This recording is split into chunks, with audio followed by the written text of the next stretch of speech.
Mai hata tūra lifu pari mia, mai he motu ko Niue, ha koe tau lākau hila fōu ne whai lari matakau he mauturu ke whakaonga ke whakamitaki, whakamahomo atu ki mua e tau ki siaanga mo e whakanonongoanga he mauturu tau whakahoroanga he pime Niue.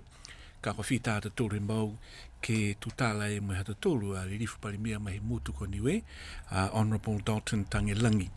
We are going to cross over to Niue, and we're going to be speaking with the Honourable Premier of Niue, the Honourable Dalton Tagelagi. We do apologise for a slight delay, as we're trying some very new technical developments here on the station, which will enhance the way you hear and see the way we broadcast. But anyway, I'd like to welcome our Premier, Honourable Dalton Tagelagi. Premier. Buat tu ke makitu yang ada ibu katawa ke makan he kisiating ha ke taulah tau kila bene. Kui lai he kisiam teki tau whakaoroanga tau ma lirifu pare mia ki lunga he Zoom ke kisiam teki tau tangata Niue ne whai whanonongo mai whakau ilahi ke hawa tau mga aho ne whakatoka mai ke lata me hatau whakawhireweanga ka tuku atu whamua iau e mta mga aho ke koe ke whai manatu whakawhireweia mai koe ke tau tangata Niue he tau turu ne nonofo mai mutu nei ko New Zealand, Australia mo whefoki ne whai whanonongo mo e onono mai ki hatau whakatutalanga. Oe ma whakamua tau manatu whakalawhalahi atu ki a koe mai hau tau tanga hua. E mua atu ki a lautoro ne whamahani ke whanongonongo mai ke he hau whakatokanga nei po ke hau matanga hua nei ki mahani he whakapuroa he leo latai mo i tau iloanga mo i mailonganga mo i iloa talani. E whakalawhalahi atu ke he tau tupona tunga ni whamahani. Hoko atu ke he tau remo. Whakaue ke hamtoa tau amatai haku mailonga whoki. Hanga mitaki po ke mahani he tau tauwhi. E ngā nā ke he motu nā ne nonofa hamtolu. Tonga ni he whakakese ate tau ngā hoa maori. Ke tau amatai o sia mo ngā hua i hamtolu. Ke amatai e ke whoki ni. Mautolu. Hamtolu tau tangata ne nonofa ke he motu. Whakauelahi ke hawa tau manatu wherewia mai ki hata tūra tūra ngāta Niue, motu nei New Zealand ni whakanonongo ki hata hua whakatutālanga. Koe whai tapu mahina kua mōre whalate o parimia ni tūtālai tau ua hangawa i ke quarantine free travel. Mai he motu ko Niue ki motu nei ko New Zealand ke hoko mai e tō tangata tō tūri motu mai nā kai watu ke no nofo he tau whare quarantine tunga ne whai tau se mga nei. Ko hoko ki whewhewhe mga nei ma parimia ko tata na kai he fofue koe ke kamata e tō whahoroanga nā tōtoro? He makeo ma mama, he vai leo vai le fuki ni nei kai tunga ne he mai longa fuki. Ka manaki ke tausi ka whakamurianga na ai koe men peheni ka whani sa whani. Ai manaki e whahina, mai fuki whone ka wina ke tausi halo tōru a pepa ke tātu ke whonu ki pōre. Ke rātai mo e halo tōru a whakamurianga ke whekaulehi nei. Si bihi a fuki ni a matoru ke he whahinei. Kua kese fuki au. Ai manako fuki ni ke whai māho ke whakatutālai mo e taki he motuna. Kai mai longa e tau lawe mo e kumi ngaho no parata tonu. Ke rātai mo e tau whakatutālanga ia. Na kei ni ke he whahia kai longa fuki. Whala tau mena ke whakatutāla ni fuki ki ai. Thank you, Premier. And Premier, in terms of the last interview that we did last month, we talked about quarantine-free travel from Niue to New Zealand. How are discussions going at the moment with those arrangements? Yeah, the discussions at the moment is in the level of the officials. I think they have gathered most of the information required, so it's just a matter of paperwork for cabinet proposals to go into the New Zealand cabinet, and likewise on our end. Once those approved, then it's just a matter of the date. But I'm hoping very much will be a couple of weeks' time or the one after that. It depends on that proposal into the cabinet, New Zealand and in Niue.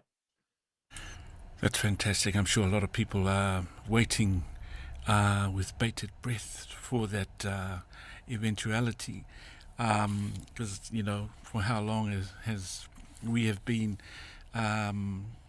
under the influence of the precautions for COVID-19.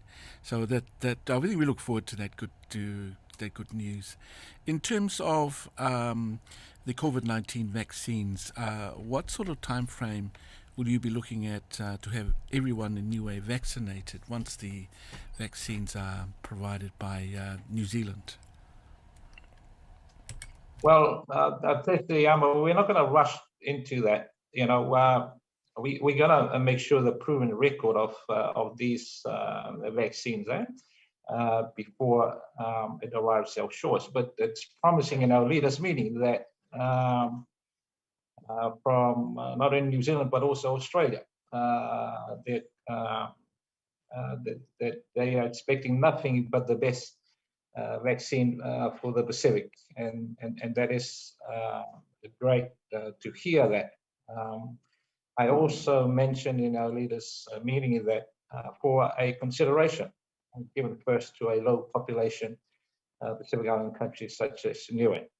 As you know, we only 1,700 people here, and if we can get vaccinated first, and in that order, we can start to lift or reopen our borders to get us moving again and generate some very much needed revenues and support what's going on here. And I think that's common sense to look at it that way, to start off with little countries and then move on. Of course, there will be higher challenges for bigger population-based numbers. So that's what I'm hoping for in our discussions anyway.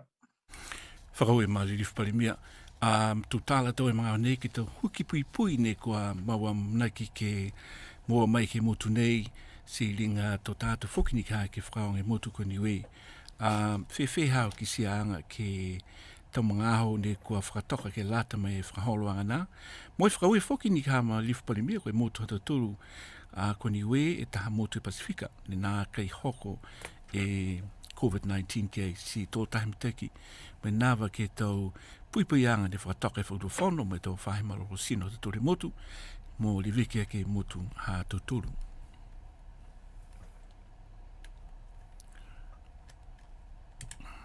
Ia, longa na. Huhu kau mama? Ia, huhu ia koe whihe lewa. He fuafoe koe te mai ke moa e tau vai huki pui pui COVID-19 ke motu, ke whakaonga e motu ke lata me tau tangata tuturu. Manako ha mawhis, ai kapokingi lahi mawhis lahi aha koe o nono ke mahani he mitaki he wai ano ka manaki ai ke tamai a koe te whatu tala he tau te kitaki me whia longana fuke la tola tau makisi anga koe tau wai ka mai ke latai me atu Pasifika ke tau wai ni ka hao mua e mitaki ai si whia he longana pia ai mawhisi laha matolu behe tau se mua matolu ai he kwa hanga si mitaki la wai kai manako lahi au tonga hako tau manatu wa kese ke ono mua ke te tama mua tui kiki ne ai tō along e tau tanga tonga ia Niue turu i mua a mautolu i mai ke poki i a mautolu mo ia ha ke mahani he awhangi a tose tau pukala o whanonga mai ke mutu. Kai tonga nei ke he mga honei ne tutala tau a whakamua, pe ono na Niue ai ke halapaha he whinatu. Ma kai mau ngai e tau whianga ke riliu mai po te umai ke he mutu. E taha pui puianga uho ia. Ma si munui na hoka mai ke hau nei, ma kai la whai na ngāo ia hia, ne kua hoko mai ke ha taula mutu. Mitaki, hiki whakaku e tāla toa mune ke he Pacific Islands Forum. If I may just switch our conversation to the current situation with the Pacific Islands Forum. The former Prime Minister of the Cook Islands, Henry Puna, as we know, has just been elected the new Secretary General for the Pacific Islands Forum. Do you think that this will impact the way that it's going at the moment with the Micronesians' position in the forum, as they already threatened to pull out of the forum if their candidate wasn't elected? So we hear on the news waves that they are discussing and talking about pulling out of the forum. What are your thoughts on those developments, Premier? Well, it's unfortunate if my colleagues from the top end, if they decide so to be withdrawn from the Pacific Islands Forum. It's new. It's only a couple of days. It's just like everything else.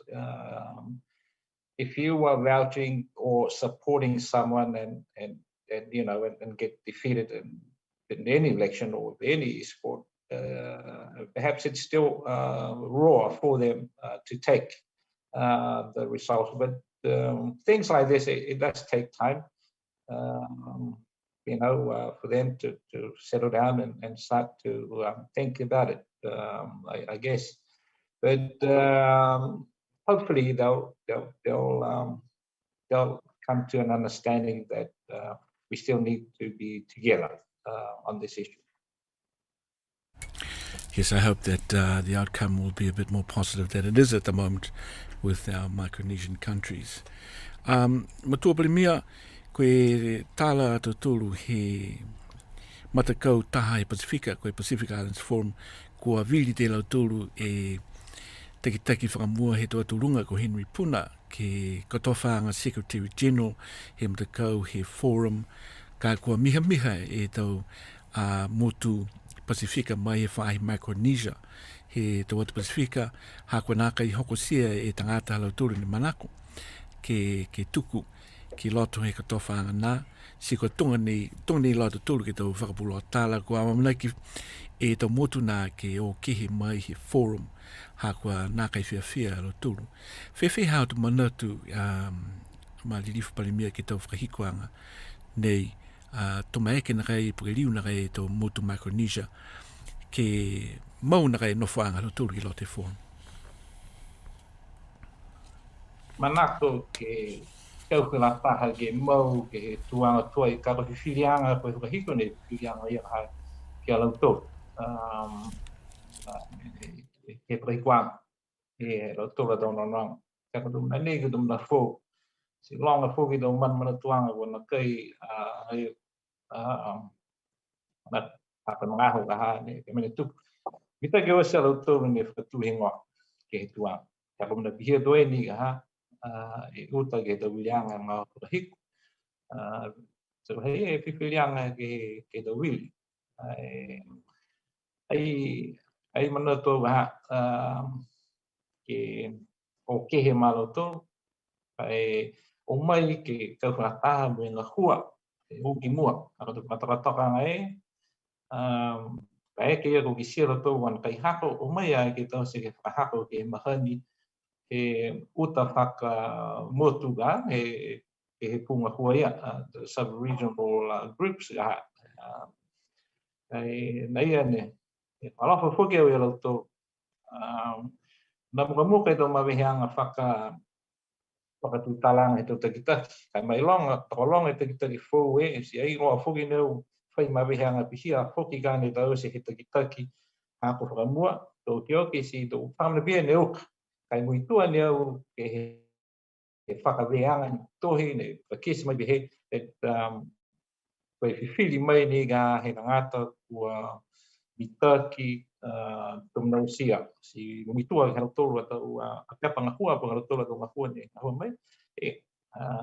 O te bihia ngai tō whiwhirianga. I whaimana he whakamaweheanga, whakapisinga po ke tō whono whakatikitaki. He mai la ke tangata e mutule whai he ka osia po tue ka whamapia. So ne uka ima ama ki halotolu la te lotolu ke mo e mamang hia tunga be ogi mua o mai ki ka farata ki tau silo hiki kanga ya Whakawela Palimia.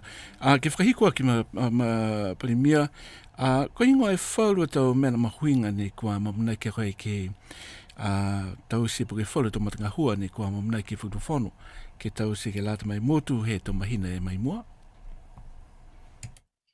ai mita ke ono tuai ke apongi po ke mahina I mua po ke hakwe tuanga tuna to to mahuni koe ono anga lahi ne ke mahuni tonga ia ke he to manako ia ke he TWT ke mua tu e tonga hua ke mau popo e mta hua e tunga ne no no ke to vai pe a fe ka hopo mai to mo sia ni ke lata me nga we COVID ja so we ia ni to man ke no ni ai mita ki ke no tu ke fa man ai aha e hui he nga ho e laka te nga ho ai to se pe ka lahi nei to mana ki mo ia ke fa ta e no ngai mua e to para tu tala na taua para tu isianga po ke to nga hua no ko mau ke fa nga hua Whakawela Malilifu Palimia, ke whausia ki hataua whakatutala anga he a whiwhinei, whai manatu whakahiko na gai a koe ni manako ke whakatoka mai.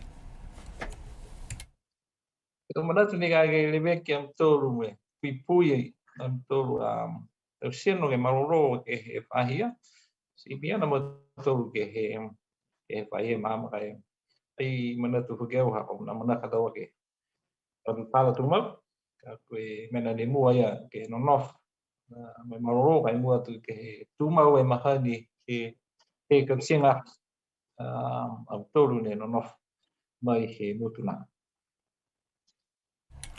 Palimia whakawelahi, ke manuina e toa mana ki ang hau, mai whakatu whono ka peneta, whono ke pule, manuina whoki a koe mai hawa mga whawa, whakawelahi, ke hawa ta mga ako whaki mai ke whakatutala e tōtonu, tō whilewia pēnei ke tau mahina mai mua. Whakawelahi ue tulou, manuina e awhiawhi. Pawe, tihia ni ka koe moe, kaunga hua. Koe. Koe. You're now listening to PMN Niue.